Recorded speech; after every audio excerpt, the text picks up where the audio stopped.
সরকার যখন 17টা ট্যাক্সকে এক জায়গায় আনার চেষ্টা করে, প্রথম ব্যাপারটা জটিল ছিল, লোকে বুঝতে পারেনি। সরকারও কয়েক বছর সময় নিয়েছে, অনেক মিটিং করেছে, লোককে বোঝানো হচ্ছে যাতে সরলীকরণ হয়।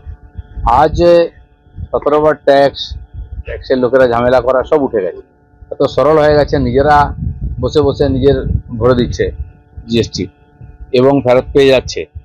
এই সরলীকরণ হওয়ার জন্য লোকেও ট্যাক্স দিচ্ছে, ফলে সরকার যেটা মাসে 40,000-এ শুরু হয়েছিল জিএসটি, এখন 2 লাখের বেশি, 2 লাখ কোটি টাকার বেশি ট্যাক্স সরকারের কাছে আসছে, সাফিসিয়েন্ট। তো সরকারের মনে হয়েছে কিছু কিছু সেক্টরে যদি আমরা কম করি তাহলে সাধারণ মানুষের সুবিধা হবে। তো যে যে সেক্টরে দরকার আছে করছে। আর এখনো হয়তো আমার যেটা মনে হয় আরও কিছু জায়গা আছে যেখানে ট্যাক্স সেখান থেকে আসছে না সরকারের, বা ফাঁকি দেওয়া হচ্ছে, সেগুলো যদি সরকার ধরে তাহলে সাধারণ মানুষ অনেক রিলিফ পাবে। আর সেদিকেই যাচ্ছে। সরকারের হাতে টাকা আছে, সরকার সুবিধা কেন দেবে না লোককে? সাধারণ মানুষ খুব খুশি হয়েছে।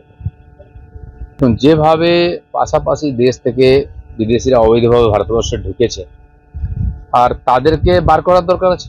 প্রথম তো চিহ্নিত করার দরকার আছে। চিহ্নিত করার পরে কি করবো, তাদেরকে আলাদা করে রাখতে হবে, তারপরে ফেরত পাঠানোর জন্য কথাবার্তা বা যা হয় সেটা হয়। বিশ্বের সব দেশ, সেই দেশে বিদেশিদের তারা এলাউ করে না। বিদেশিরা শুধু বোঝা নয়, আর্থিক দিক দিয়ে, অন্যভাবে রাজনৈতিকভাবে তারা প্রভাব খাটায়, এবং সামাজিক সমস্যা, জাতিগত সমস্যা এবং আইন শৃঙ্খলার সমস্যা তৈরি করে, যেটা ভারতবর্ষকে ভুগতে হচ্ছে। তো এতদিন কোনো সরকার করার সাহস করেনি। ভোটের লোভে এদেরকে ভোটার বানিয়ে, এদেরকে রেশন কার্ড, আধার কার্ড দিয়ে এই দেশের জনবিন্যাসকে নষ্ট করার চেষ্টা হয়েছে।